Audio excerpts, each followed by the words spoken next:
Welcome once again to the Ballpark Digest Broadcaster Chat. I'm Jesse Goldberg-Strassler, joined by Mick Gillispie and joined by Kevin Reichard. First, Mick, welcome back. How are you? Yeah, doing well. Survived Hurricane Sally. We were without power for a while till Sunday. No one in Fairhope, which is right on the Mobile Bay where we're at right now, expected that the storm was going to be as bad as it was. And that's what makes hurricanes crazy is you just don't know. But it came right in through Gulf Shores. That's where the eye of the storm was. We're not far from there. And it was definitely an experience that I'll hopefully never have again, because I think if I'm ever in this spot and they say, hey, look, there's a hurricane, I'm going to go north and get away from it. So, but the good thing is that, there wasn't a lot of life lost. I mean, we lost a couple people in the storm, a lot of property damage, a lot of boats damaged, a lot of trees down. They said that there was over 4,000 limbs that fell on trees in Baldwin County, and that 2,000 plus utility poles were damaged or destroyed. I mean, I'm talking about you would go down roads and there's still people without power around here, and every utility pole would be broken right in half. So you just give you an idea of how strong this storm was. Mick, had you dealt with hurricanes before? Not at this extent, like we've had tornadoes. In 2011, there was a tornado that went through the South, and it got my house in Tuscaloosa. It didn't blow my house up, but it killed, I think, like 140 people. It's one of the deadliest storms ever. And there was a lot of destruction in Tuscaloosa. We lived there at the time. So I took off from baseball. Justin Shackle, my good buddy, and was my assistant at the time. He's now with the New York Yankees. He took over my job, and I took a week off and worked with a bunch of volunteers from the University of Alabama, going out into the community and helping. I'd never seen anything like that before. I mean, you're talking about, like, it looked like in the path of the tornado, which is about a mile wide, 88 miles long, like someone took a giant bowling ball and just rolled it down the middle of the street, or of that area, trees and houses and cars, and just devastation like I'd never seen before. I didn't feel like this rose to that occasion, and I guess just like having gone through that experience, this one was bad. I've seen worse, obviously, but I don't know that and I hope I never see anything as bad as the tornadoes in April 2011. So this one wasn't quite that bad. It wasn't even close to that. But, as far as me being in a hurricane, I've had them hit before, but normally I'm way inland, and by the time they get there, it's wind and rain, but it's not 105 miles an hour or better. It's like 60 miles an hour. You get wet, and maybe there's some flooding. Kevin Reichard, have you ever had to deal with a hurricane? I was in a hurricane in Florida, scared the crap out of me, came through overnight, and the next morning it was gone. It was fairly sunny, and we went to Disney World, avoiding limbs on the highway. So it is amazing how quickly Florida can recover from a hurricane. And we were stunned Disney was open after a major hurricane went through the area. So with regard to tornadoes, in the 2019 season, tornadoes tore through Dayton, Ohio, and the very next day, 2 days later, suddenly the Lansing Lugnut Team bus was driving right through these terribly damaged areas, and just seeing, metal ripped up like paper. The other thing was being in the Windy City, being with the Windy City Thunderbolts, and we had the tornado sirens go off and terrible storms go off. And I don't know if this has been either of your experiences, but that was one occasion. There have been other occasions where I've been at the baseball stadium and some terrible weather forecasters come, and you go to the clubhouse. So these terrible tornadoes were forecasted through. So everybody went right into the home and the visiting clubhouse because those were the safest places in the entire ballpark. Oh, yeah. So I was in the Metrodome when the roof collapsed. Not the wow. one, but a rain one. And the Angels were in town. It was a matinee. I was playing hooky from work. Dave Winfield was in the lineup for the Angels. And a horrendous rainstorm came through Minneapolis. And enough rain came down that the roof started coming down. And first of all, Bob Casey, legendary Bob Casey, was on the PA. Head to the exits in the concourse, please. And it's sort of pandemonium. And I didn't. I was sitting up at the upper deck in the $4 seats, and the roof started coming down. And pretty soon, the speakers and the lights were lower than I was. Wow. And my friend Jim and I were going, maybe we should head out now. And then the roof started coming up.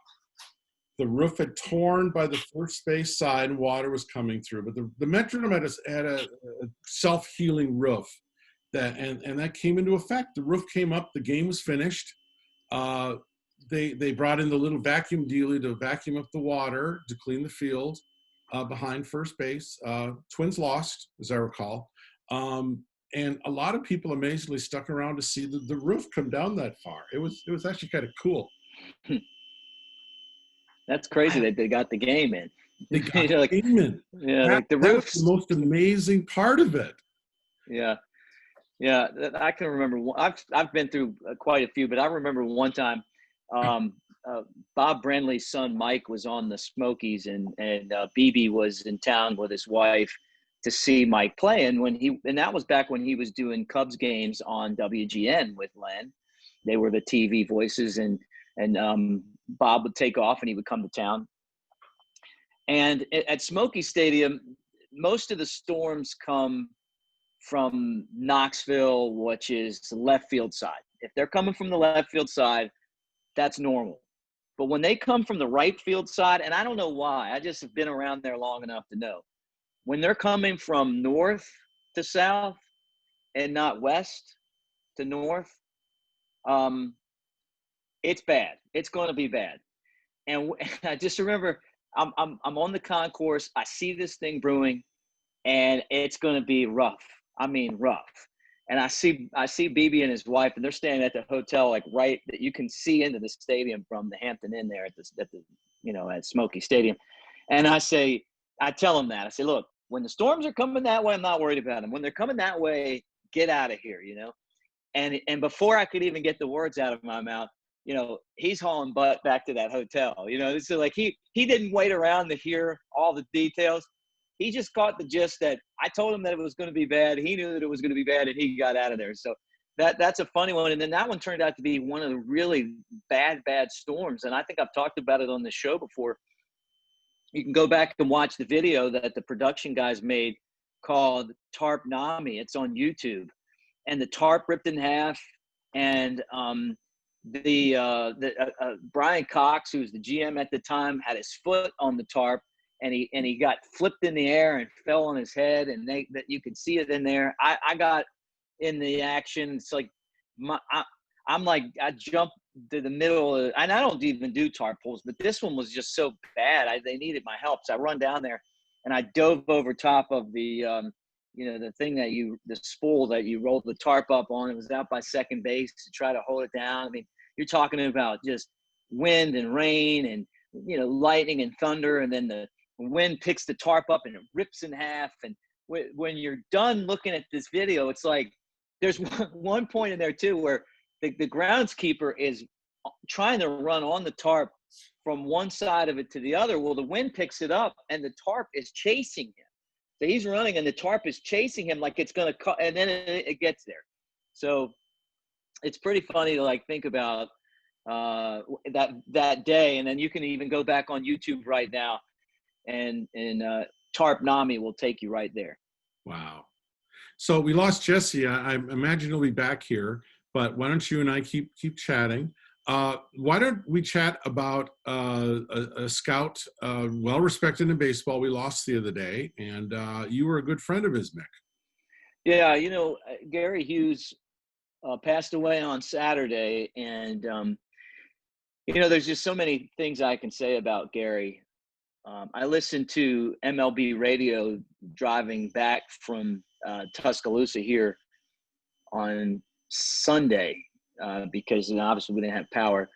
And Dave Dombrowski was on, who Gary helped kind of launch his career. And then Gary eventually worked with Dave in some different spots, including as a special assistant for the Red Sox when they just won that last World Series. So Gary, talking just baseball wise, Gary was an innovative scout. You know, he was really ahead of his time, and you know, he was ranked as, you know, a publication did a list of the top 10 scouts of the century, right? So I'm on the air with Gary, and I say, you know, you were listed as one of the top 10 scouts of the decade. And, you know, he took a pause and looked at me, and he's like, in that deep voice of his, he's like, you're 90 years off or something, you know, and it's like century, not decade, century. And then he laughed, and we talked about it. I mean, you're listing him with people like Buck O'Neill, who was an amazing scout, and Branch Rickey, who was an amazing scout, you know. So Gary's one of the greatest scouts of all time. He helped build that Montreal Expos team that didn't get a chance to win the World Series in 2004. And then he was, when the Florida Marlins started, he was one of the first hires they made, you know, and he was part of drafting and signing some of the great players that helped them win a World Series. Everywhere he went, he was successful. I met him when he was with the Chicago Cubs as Jim Hendry's special assistant. And we just became really good friends. I mean, and it all started, I think that what makes me different than other broadcasters that I know anyway, is the way that I look at the game kind of like a scout. And I think that goes back to playing baseball and always wanting to be better and wondering why guys were better than me on the field, evaluating their games and playing against them, trying to figure out how I could get them out. And over the course of time, you know, like I played for years up until I started broadcasting, you know, in like semi-pro leagues and, you know, and all that kind of summer leagues and stuff. And then, you know, was a player manager my last season, and also umpired baseball, you know, so I've been around the game, not just broadcasting it, but, you know, in that aspect. And we were in Chattanooga it was the second time I met Gary. I'd met him at Smoky Stadium, and then I met him in Chattanooga. And the first time I met him, he's telling Brian Cox, you know, hey, I recommended this guy for the radio job, and you didn't even call. And you didn't call me back. And he was really giving Brian Cox a hard time about it. And I'm standing there, and I'm like, well, he hired me, you know, like made some kind of comment like that. And, you know, I didn't know him. I just saw the Hawaiian shirt and the goatee, and I like that style. You know, that's definitely to my liking. I figured we probably had a lot in common. And then this next time I see him, he's in Chattanooga, and it's 105 degrees. There's no air condition. And the press box, it's a day game, and the press box is on fire, and he's going to sit in the press box. The Chattanooga's a really bad place to scout, from what I understand too, just the way that it's set up. Plus, it's so hot out there. You know, summer day games there, you just don't want to be on the field. So he's talking about it, and I say, hey, look, I got air conditioning next door, and I'm talking about the visiting press box air conditioning is so cold in that stadium in Chattanooga that you have to sometimes turn it off. It's like 105 outside, and it's freezing in the booth, you know. So I say, you come in, and if you come in, I'll let you sit in there with me, but you got to do the broadcast with me. And he says, all right, you know. So that started it, and we got on the air, and it was like, honestly, he's one of the best partners I've ever had, you know. And it got to the point where he'd just come to town, and it would be all 5 days, you know, and Jim Hendry would give him a little bit of a hard time about it in a funny way. They loved it. He had to do his scouting, and he didn't do the whole game, but he did what he could. You know, he would want to see the starters. But that first time there, I don't know if this is why, but I always felt like it was. He was asking me about the guys on the team. And the team didn't have many prospects on it, you know. And I don't think that anyone thought they had any prospects. But there were 2 guys that stood out to me. One was this outfielder by the name of Sam Fold. he didn't hit at all. I mean, his batting average was really low. It was like 210 or something like that. But the pitchers kept telling me that when he wasn't in the game, they were upset because he was so good at taking the extra base hits away, the alleys away. And what he would do is I've never seen anyone work harder on first step reading quickness, you know. He would sit out there in batting practice, and as soon as the ball was hit, and he told me that what he would do is he didn't even wait to see really what was going on. He just anticipated, like, as soon as it was made, there was contact, he would run to where he thought the ball was going to land. That was the secret to Sam Folds' first step quickness, but it's the best I ever saw. The pitchers told me that. And then I started paying attention, and I realized that he was next level when it comes to playing outfield, the diving catches and all that stuff. He was doing that in the Southern League. And then he would get hot and get on base, you know, and he walked some and he used his speed. He was never really a great hitter, but he wasn't terrible. And once you got past batting average, you realized that he would find ways to get on base. He'd get hit by pitches. The other thing I loved about Sam is that when he had diabetes, he still does, and he would just be exhausted, you know, sometimes throwing up after the games. He just poured every bit of himself into playing baseball. We called him Sammy Baseball. So I had a lot of respect for him, and I said, okay, this is one guy. And it's the other guy. Now this one's going a little bit more out on a limb. We had a pitcher named Kevin Hart, who still is one of my favorite all-time players. But I think the reason, and people in baseball, I should say, you know, like of the players that I've broadcasted for, I still love the guy. He was just like the fifth starter. He was wasn't really a sought after draft pick. He came out of the University of Maryland when they weren't really good at baseball. And I remember watching, his earned run average was like 7. And we're in Jackson, Tennessee, and I walked by him, and he had given up 10 runs or something, 9 or 10 runs earned the day before. And it wasn't the first time. And I'm walking by, and I stopped, and I said, hey, I just want to tell you, you're this close. Okay, this is before the conversation with Gary. And he looks at me, and he's good. You see my game yesterday? You know, I think he gave up 7 runs in one of the innings. I said, yeah, but, you know, like, just from me speaking, okay, your shortstop, great guy, worst range in the Southern League. You gave up all these runs with 2 outs and 2 strikes, right? Like Squibbers. I love the movement that he had on his pitches. I loved his fastball, whatever. You know, I just had my own reasons. And I give him a pat on the backside. And I said, man, I know you're looking at the stats. I said, but you're this close. And I just knew from playing, I didn't want to face guys that could throw that hard with that much movement, right? So Dennis Llewellyn was the pitching coach, and he eventually teaches him a cutter to go along with his slider.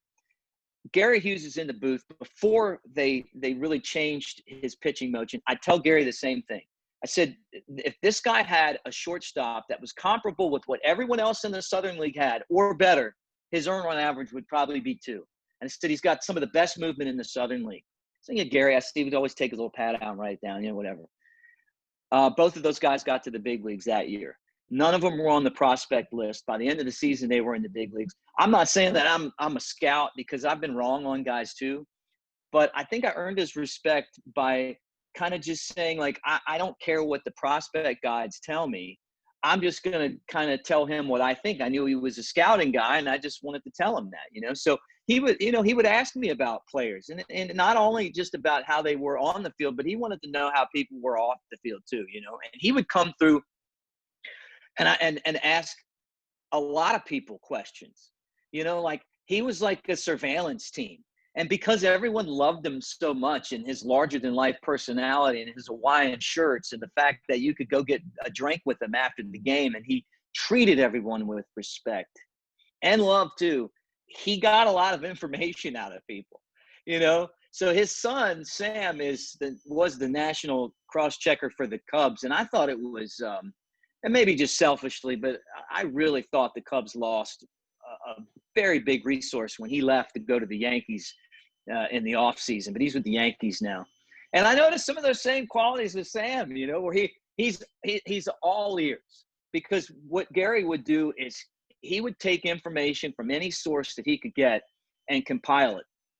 So what made him a great scout was coming up with different ways to find talent. He was one of the first scouts to start camps, like summer camps for, and there's pop-up camps. Everyone does them now, right? To try to find talent.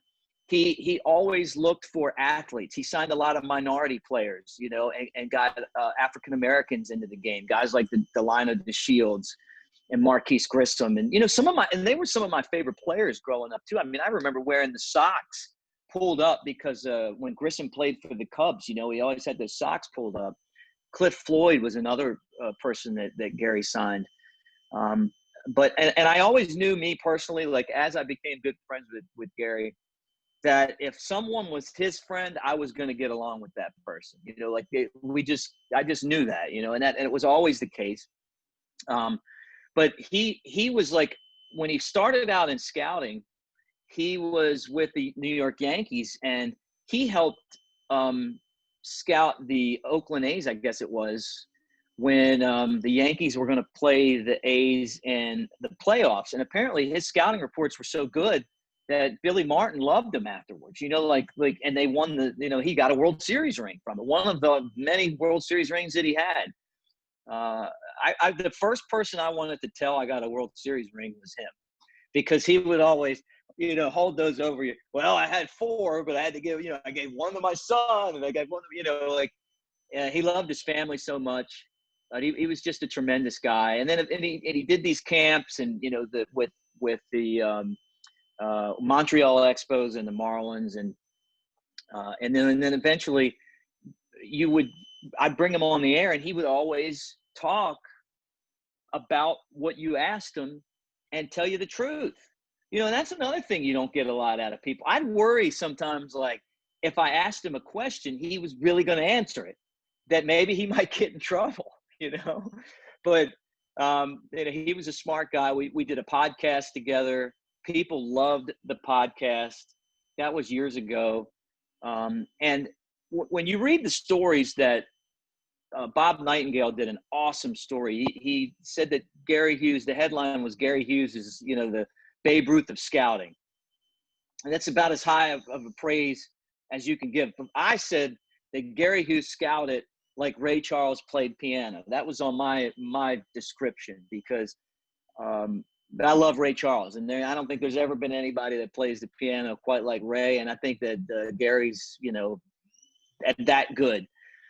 But you get into these stories, and I appreciate you guys letting me ramble a little bit, but I love Gary so much. He would invite me to stuff that meant a lot to him, and it meant a lot to me too. Like there's and a few different stories. It talks about him growing up and going to high school in California at Sarah High School with Jim Fregosi. They were in the same class, and I guess Jim would just tell Gary to go get on the warning track, that he's got everything else, and they would play in the outfield on the baseball team, and of course became a great manager, and Traded for Nolan Ryan. A great player. Gary and he had a group of these guys that he graduated with, and they would come to Arizona every year for spring training. And, one day he's like, hey, my messaging, he's like, I got my high school buddies, they come to town, we get together, we do this every year. We're going to go to Don and Charlie's, and we want you to go. I'm like, I had plans off. I'm going with, and anytime Gary asked me to do it, for the most part, I'm there, excuse me. So I get to Don and Charlie's. It's a big group, we're all hanging out. Kevin, you and I have been there before together. We love that place. And I miss it, by the way. So we're in there. We go to the little bar in there. And next thing I know, we're like hanging out with Bruce Bochy's in there, Willie Mays and stuff. It's like a who's who, of different people. And I shook Bruce Bochy's hand, and it was like this giant, it was a giant hand and a big head he's got, nice guy. Then Don Carson, who owned Don and Charlie's, comes over and he takes us to our table. It's just, just set up in there, and And Don hung out with us for a while, and I listened to those guys tell stories all night, and made, it was a lot of fun. And that's just typical Gary. Every year at spring training, another good one, Gary would organize a special, like, Nello's pizza in Mesa, and when I started in spring training, like, Gary was a big reason that it happened for me. He talked to Jim Hendry for me, and he talked to a lot of the people in the Cubs organization and said, hey, this guy knows the game and he's good on the air, and helped me, kind of make that bridge from the minor leagues to the Cubs. And it was always in my corner. I've been in the mix for full-time big league jobs a lot, and I've gotten very close. And Gary was always there if I needed him. If he could make a call, he would always do that. And I mean, I can't tell you how much that means to me. So he invites me to this dinner at Nello's in Mesa, and it's this, like, small little pizza joint, great food. I get there, and Bob Nightengale was there one time. Brian Doyle Murray, who was the caddy in Caddyshack, the brother of Bill Murray, was there once. He was there, and he was there, and he was on the TV. It was when the Three Stooges movie came out. He was the priest in the movie, and I'm sitting there like this, and there he is on the TV, and we're laughing about that and talking about sports. Ken Korak, that's where I've gotten to know Ken Korak, the voice of the A's. And I'd say one of the guys, not only do I love listening to Kenny, but I think he's one of the best people in the game too, and we all know each other through Gary, and a lot of other awesome people would show up. Randy Bushy would be there if he could get there. Cubs, assistant general manager and a former Minnesota Twin. But we would just get in there, and it would maybe a little bit of baseball talk, but it'd be talk about other sports. And I'd always get into college football with those guys, and just had a great time. I really, the shame is that, with COVID and everything else going on, like, I haven't stayed in very good touch with anybody, and I have so many regrets now, because I wish that I had paid closer attention to what was going on. Normally it would be like, we're in the same area. I see him at winter meetings. I know he's going to be there. Hey, let's make sure we get up for a beer, or let's make sure we get up for lunch. And we'd always do that. Or he didn't, invite me to stuff, or I'd see him and give him a hard time, or he'd give me a hard time. But with baseball kind of being out this year, I think I messaged him at spring training to see when he was going to be out there. That's the last time I talked to him. And I kind of I regret that. I didn't realize that he had cancer. He didn't tell me. And that's the thing about life too, is it's short. His life wasn't short. I mean, it was 79 years, but it was still too short because we miss him. 54 years in the game of baseball, and not a bad word said about you. That's amazing to me too. But I don't know that I've ever met anyone that is as genuine and caring as Gary, and honest too. If he thought that I could improve on something, he would definitely let me know. And I learned a lot about, like, when to give an opinion and when not to give an opinion, but but he listened, especially when it was to players, because when you go through the entire season watching the same team, Jesse, you know what I'm talking about. You get an idea who can play, and you get an idea who can't play. And then, when you're in charge of spending money on these guys, sometimes it hurts to say, hey, man, your top prospect's not very good. But, just the final thought is that him and his great kids, his family, his wife passed away a few years ago when suddenly too, and it was really hard on him. But before she died, I remember she was coming through Tennessee. I get a call from Gary, and unfortunately, I was on maybe a basketball trip. I wasn't in Tennessee. I was doing some sports somewhere else. He said, my wife is coming. I want you to take her to the Point, this restaurant that we always went to in Tennessee. It's called the Point. It's right on the water in Douglas Lake, and meet her over there. She's got my grandchild with. You've got to meet her. She's wanting to meet you. I've told her all about you, And I was it stunk that I didn't get the chance to do that because I wasn't there. Gary sent, this is one final thing. Gary would send us not a Christmas card. No, he would send us a post-Christmas card that would be from Key West every year. So he would have these these cards made of him and his wife from Key West, because that's where he would go after the holidays until, I guess, baseball started up. So every year you would get a different, like, you know, Gary and family Key West card. And if you knew him, he was a, you know, big Jimmy Buffett fan. You know, loved always had a Hawaiian shirt on. Always had, you know, they had the goatee. He reminded me of the dude from The Big Lebowski. I hope that I gave you guys an idea of why we all loved Gary Hughes so much, and the fact that he's someone that I'll never forget. I can tell you that. Mick, you did, and in a very all-around, multifaceted way. What I'm stuck with, especially with regard to what you and with all three of us, with the ways that we deal with baseball, the idea of the scout and all the different things that a scout has to do, whether it's amateur scouting, advanced scouting, every single thing like that.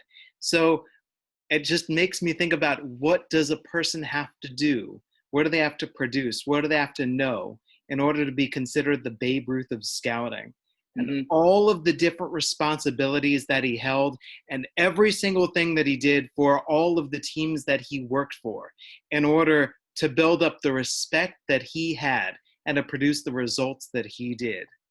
Yeah, and he was friends with, like, you know, radio guys like, you know, Marty Brenneman. You know, he knew Marty and Ken Korak and all that. Just talking about what the impact it was on what we do, you know, as a broadcaster chat. You know, it's like, when he would, you know, when he liked my call, like, it meant a lot to me, because I knew that someone with his amount of knowledge of baseball and that much of love for the game of baseball, you know, like he's listening to Lon Simmons growing up, you know, and Hank Greenberg and, you know, these kind of guys, you know, Greenwald. Like, it's like, to be able to kind of like have someone think this guy's good at it, when that's what you're used to, and that's the caliber that you want, gave me a lot of confidence. You know, Gary was just, he loved the game of baseball like we love it. Kevin, it's for you. But yeah, that's it. And the other thing too, you know, when we're doing this job, the scouts are the most honest people. You know this, Jesse. They run into. They're going to give you their opinion. Not always, which makes some scouts stand up head and shoulders above the others. Right. Yeah. Not every scout's a saint. I will be the first to say that, but Gary was. So. Yeah.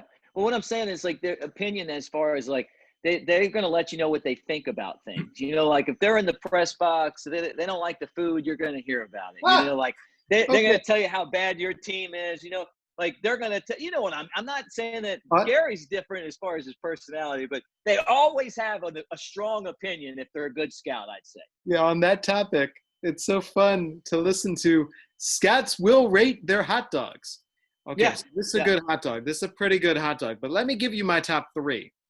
I stumbled upon two scouts who were just sitting in Fort Wayne, Indiana. They had just met up, so they were catching up.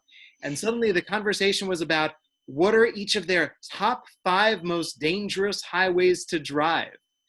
So scouting conversations are fantastic. And just consider me the fly on the wall, eating it all up. Love it, because you never know what they're going to get into.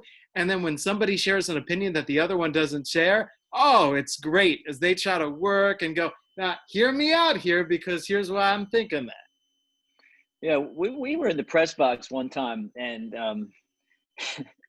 these scouts got into an argument. One scout with another team told this national scout, who I actually really, really love now. He's one of my favorite guys.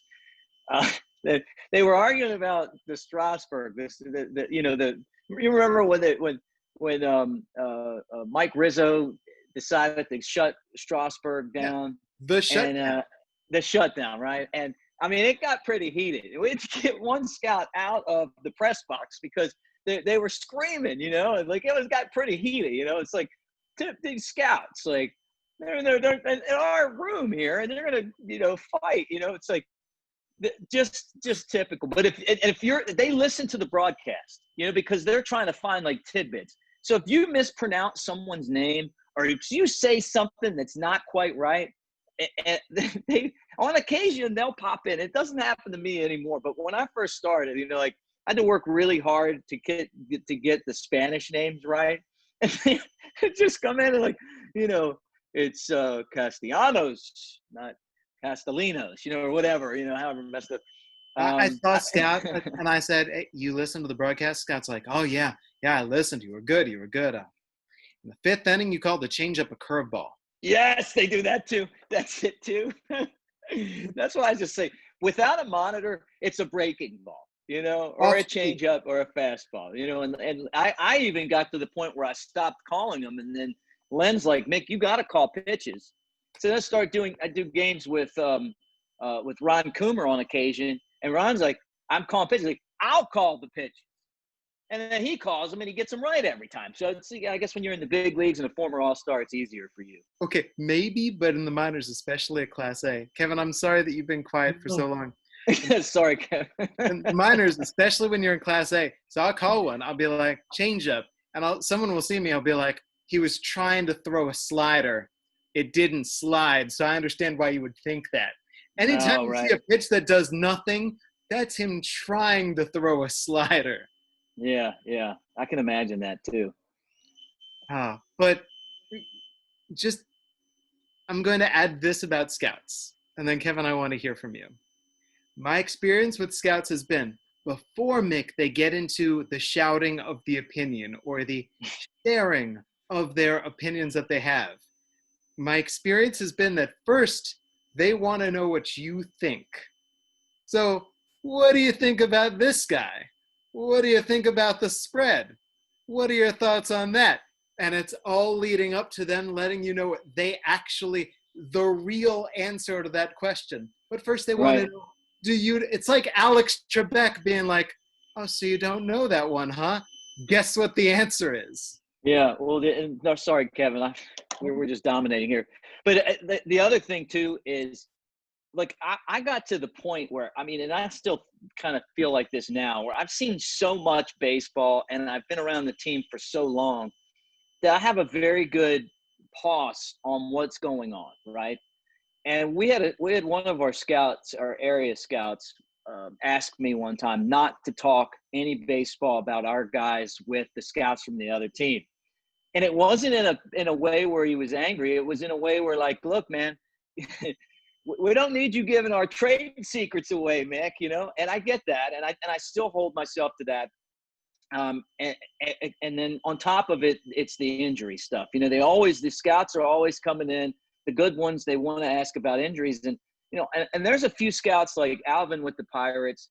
I love the guy. I think he's a great dude. He comes in and talks to me. I told him the first time I met him, I said, look, I'll talk to you about it. I really don't talk to scouts much anymore just because I don't want to, I work for the Cubs and it means a lot to me. I said, so I'm not going to talk about injuries, but you know what? I'll talk about them some, and what I try to do is just keep it to what I really like about the guys, and they don't mind that at all. You don't want to build value, but the Cubs, say you got a guy that's got a bad personality or shows up late or, whatever. The team tries to really keep that next to the vest and not tip their cards on something like that. And we can be a resource for other teams if we're not careful.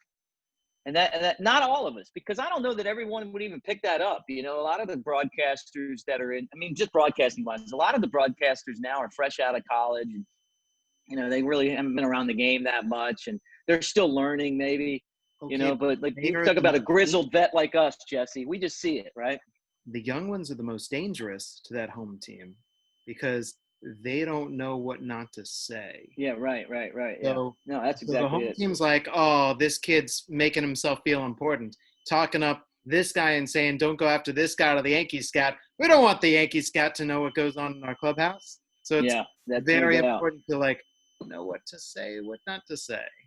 Yeah.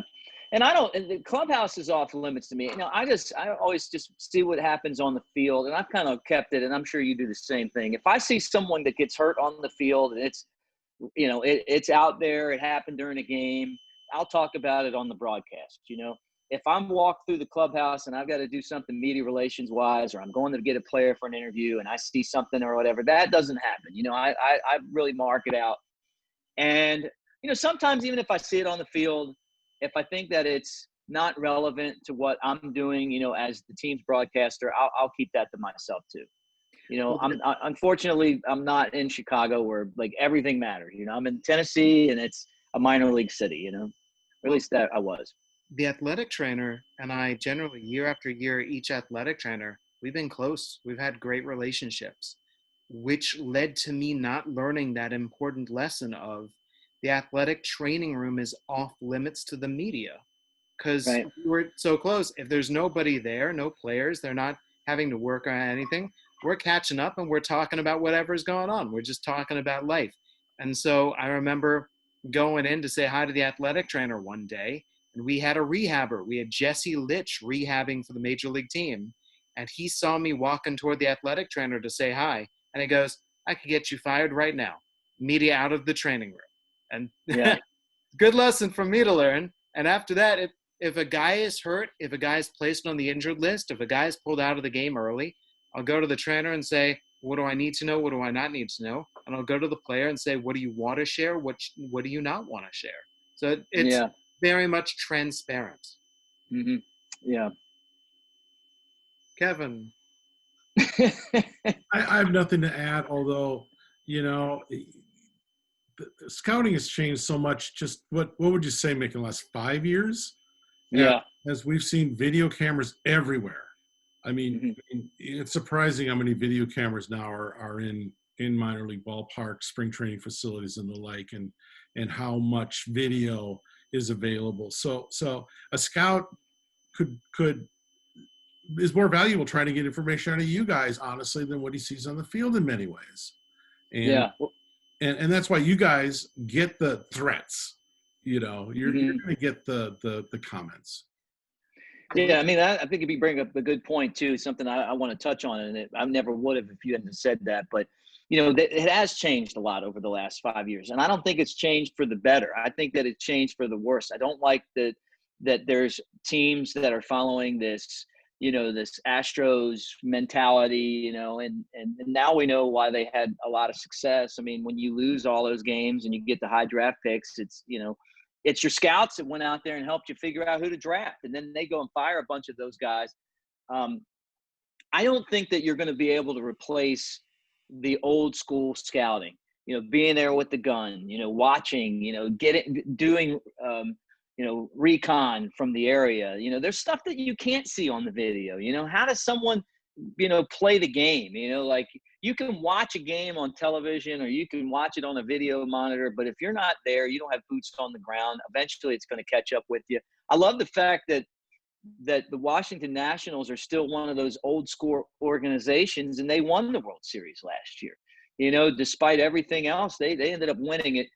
Gary, wasn't a big fan of some of the changes that are happening right now either.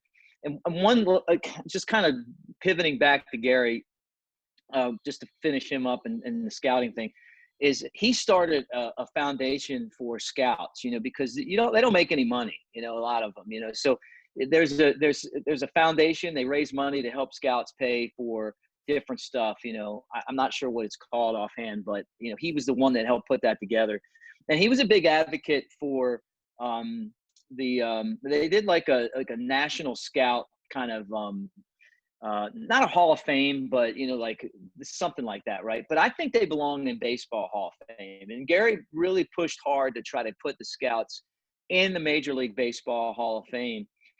And I think that they should have something similar to what the broadcasters have. And I'll tell you right now, Gary, he was a huge supporter of the Hall of Fame and was on some of the committees to elect people. And he would talk about that to me and tell me about who was on the ballot, that they were going back, from, the dead ball era. I think he was on that committee to find Hall of Famers there.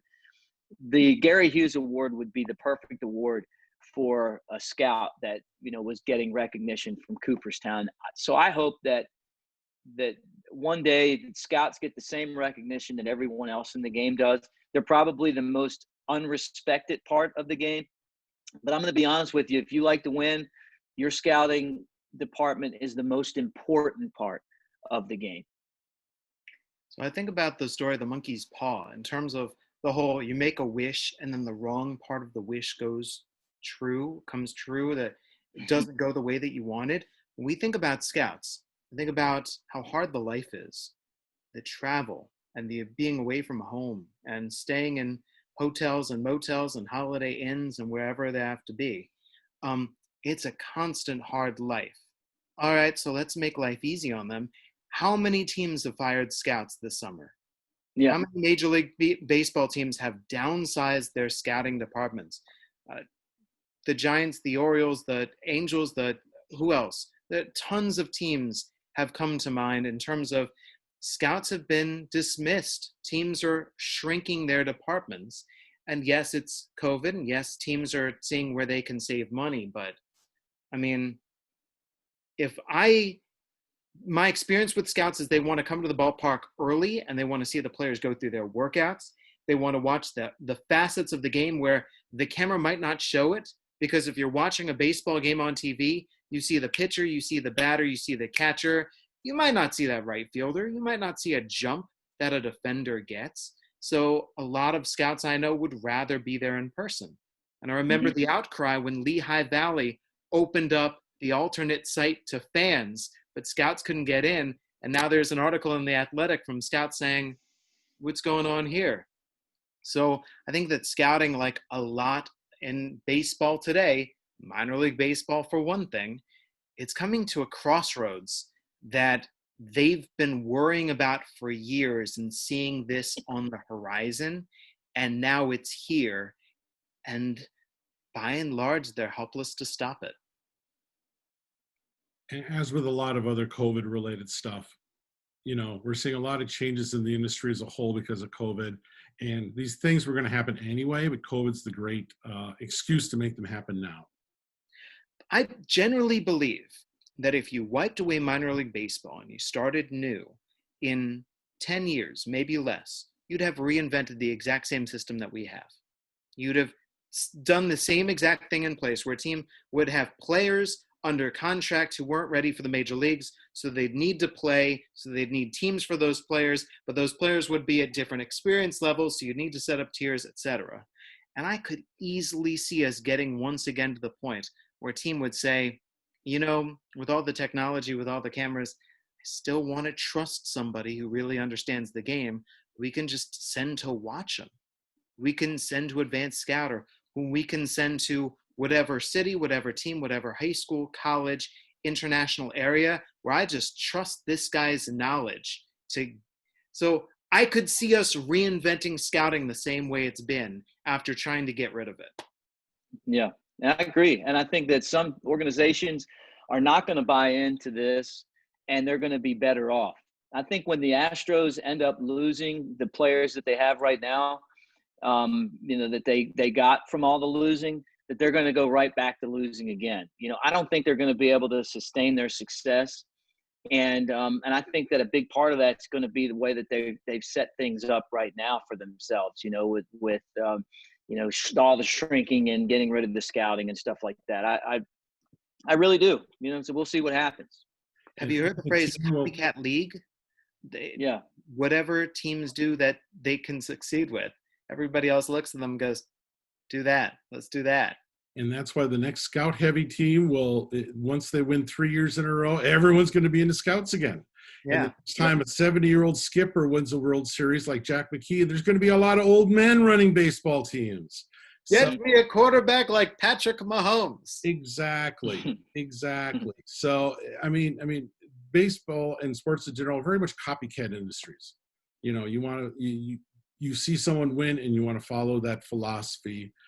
It doesn't always work. I mean, not every, Davey Johnson never won as much as Jack McKeon, for instance, but he was still brought back. And, everything's a cycle. And right now we're in the tech cycle in baseball. In 5 years, we'll probably be in the high touch sector again. So. It's all about figure out what the smart teams were doing 2 years ago. Yes, exactly. The teams that are ahead of the pack in whatever area it might be, they're so ahead of the pack that by the time that the Mets figure it out, it's too late. Yeah, well, you look at who's winning right now.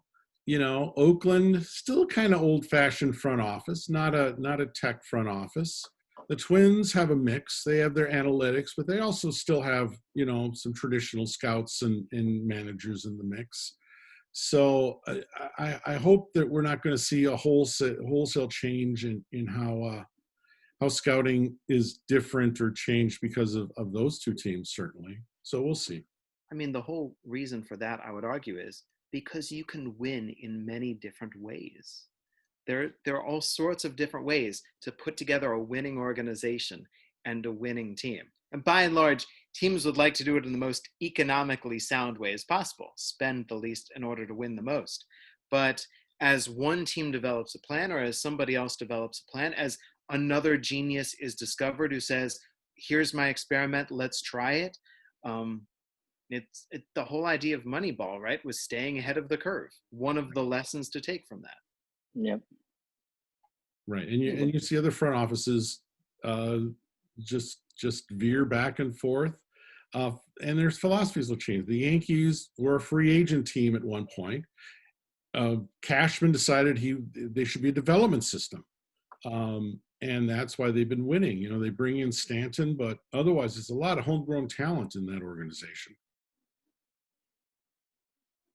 Garrett Cole was a nice signing. Well, when you have the money to sign a Garrett Cole, it doesn't hurt. Although, he grew up a Yankees fan. I don't think it didn't require a whole lot of wooing to get him in. Let's put it that way. Kevin, any news that you've heard? I heard a report Arizona Fall League will not be played. What else is going on? I'm surprised people still assume there would be an Arizona Fall League. I think you and I and Mick talked a month ago saying there won't be an Arizona Fall League. We know people in the industry who said we're shut down until Christmas. Isn't this kind of like the winter meetings? Right? Yeah, in the context of the winter meetings, we knew it wasn't going to happen. And it surprised me that there were people in the media who not only doubled down on Arizona Fall League, but were arguing that there'd be a Florida Fall League too. And it's like, God, that ain't happening either. So, I think the next big event's going to be spring training. Schedules came out last week. Teams are getting ready to prep for spring training right now. And, a lot of people are cheering for that effort. I know I am. And I do think spring training will happen. It won't look like last year, but it's going to happen. Are you ready for some baseball lingo? Yes. Yeah. Okay. So one of my favorite things to do is to pull out a term that Mick hears and immediately goes, I use that. So I'm curious.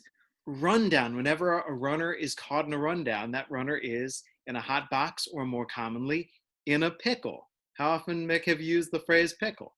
Yeah, I use it a lot.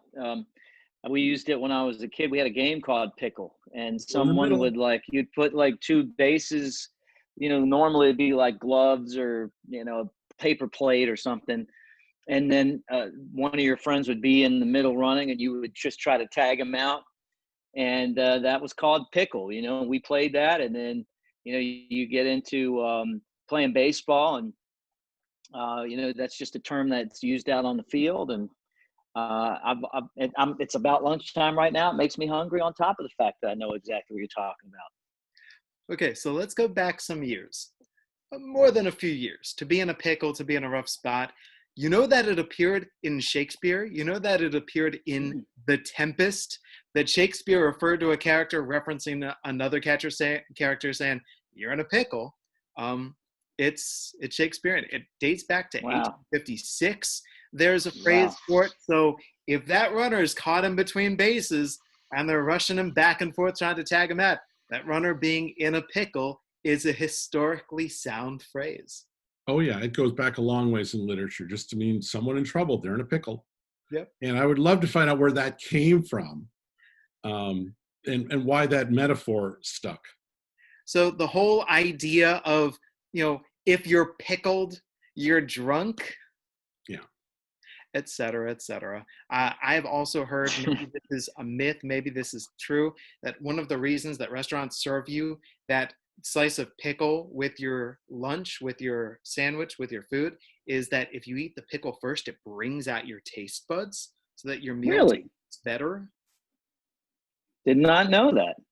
That does not surprise me. It's we discussed this last week a little bit about Beloit and the relish trays, which are full of pickles and radishes and onions. You know, the really strong flavors that are supposed to make you hungry. Yeah. So there you go. Rundown. Pickle. There's your baseball thesaurus, baseball lingo for this week's Ballpark Digest Broadcaster Chat. Looking at the major leagues, looks like American League playoff spots are pretty well set. National League, they are far from set. Mick with the Chicago Cubs sitting pretty in the catbird seat and looking down on all that mess below.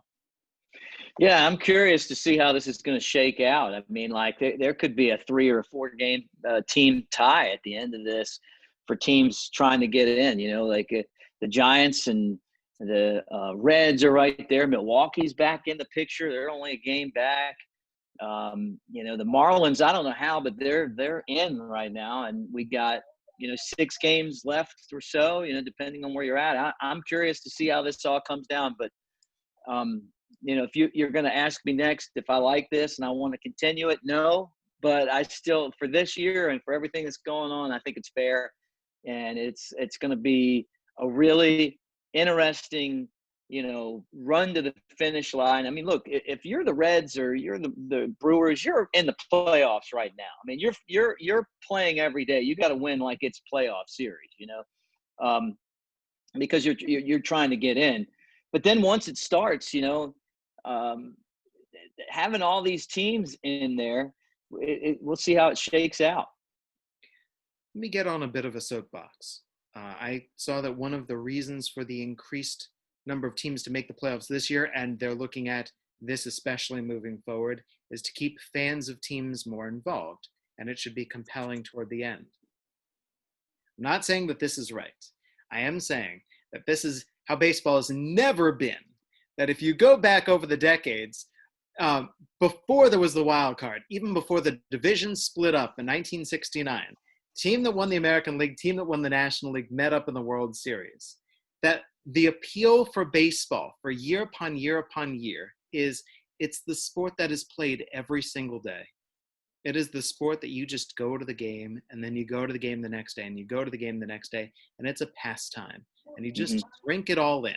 And if the Yankees win the American League and nobody's even close, these things happen, respect to them, but you're just there at the ballpark all the time. And so even if your team isn't winning the World Series, from April through September into October, you just enjoy the fact that there's always a baseball game tomorrow.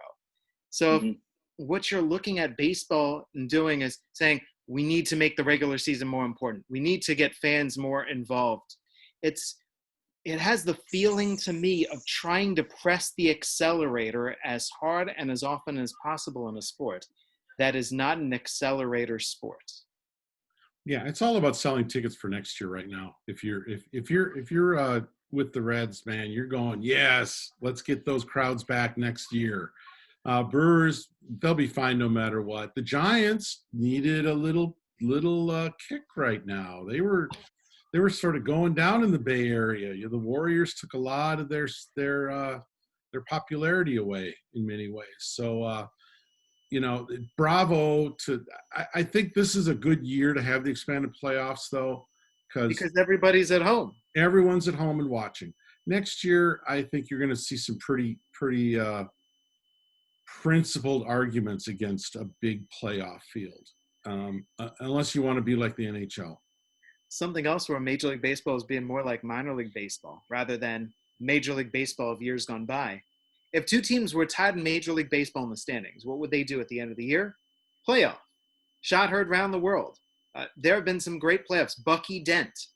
The playoff game for the 2 teams tied, game 163, game 164, game 165, whatever it is, those games have gone down storied. There have been some great playoffs between 2 teams trying to advance into the postseason.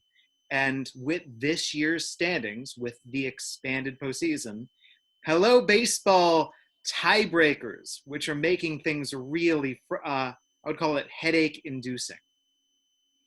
Yeah, because not Yeah, everyone well, with the same amount of games. yeah, that's definitely different. And I'll tell you, as much as I don't want it to stay like this, one of the best parts about it is that baseball, there used to be a pride in the game that it didn't matter what your draft pick was going to be the next year. You wanted to win every single game. That was just the way that people were back then. And then it became, fashionable and really beneficial to your organization that you could actually lose and it would, give you a better draft pick. You were rewarded for that, and teams started tanking, and I feel like the Cubs were one of those teams, and the Astros, obviously. This prevents a lot of that because, look, I mean, you are talking about everybody being in the mix right now. But, with that said, I still like it the old way. I think that having teams that are at 500 making the playoffs, that's just not very baseball to me. It feels a lot more like football, where a team that has like a 8-8 record once in a while, or 9-7, will win the Super Bowl, and they're not even they're not even the seventh best team in the league, and they win the championship. I love the fact that baseball, we really have never had that before. Even the wild card teams that win it are great teams. There's a lot of decent teams that are going to make the playoffs this year. There's some mediocre teams that are getting in, and that's where I think that the game's going to hurt itself with this whole thing. But look at the NBA. No one watches the regular season because everybody makes it. Now just watch the baseball gods strike you down, and some of those mediocre teams are going to have upsets the first round. And I know. That's true. I mean, look, if the Dodgers are the best team that baseball has had in a long time, if they play the Reds, they might lose. Yeah, absolutely. Short series. It's a short series. And, if Clayton Kershaw is on the mound and it's late and the game is tied, I will be worried about him once again. Mm-hmm. Come on, Clayton, for your legacy. So we're giving mixed signals about the playoffs, aren't we? Yeah, I'm totally messing us up, but I'm pumped because of the Toronto. What do we do here? The Blue Jays are going to get that number 8 seed, and 5'8", 265-pound Alejandro Kirk has arrived. So, watch his highlights. Enjoy what Kirk does. The man is just wonderful. Cool. On that note, shall we wrap it up? Kevin, Mick, thank you so much. Kevin Reichard, final thoughts. My final thought is I am eagerly watching the playoff scenarios pop up. I think Milwaukee's going to fade, and I think you're going to see another surprise come through. Okay. Mick Gillispie. I just appreciate this show today because it gave me the opportunity to talk about Gary Hughes and just how much I love the man. You guys can tell. He's special, and in my entire life, and I know we won't, maybe we'll talk about him some down the road, but probably not in this depth. I'm just so lucky that I got a chance to know someone so special. And, this was fun today just to kind of, go back over what made him who he was. And in the game of baseball, they're never going to be able to replace Gary Hughes, and in life too. Think about what you can see on the surface of baseball and who's the most visible, and then all of the support down below and everyone doing enormously valuable things. And that's what I consider from scouts. That without scouts, what is the game? And we just lost a giant. Yep. Mick, Kevin, thank you so much. I'm Jesse Goldberg-Strassler. This has been your Ballpark Digest Broadcaster Chat.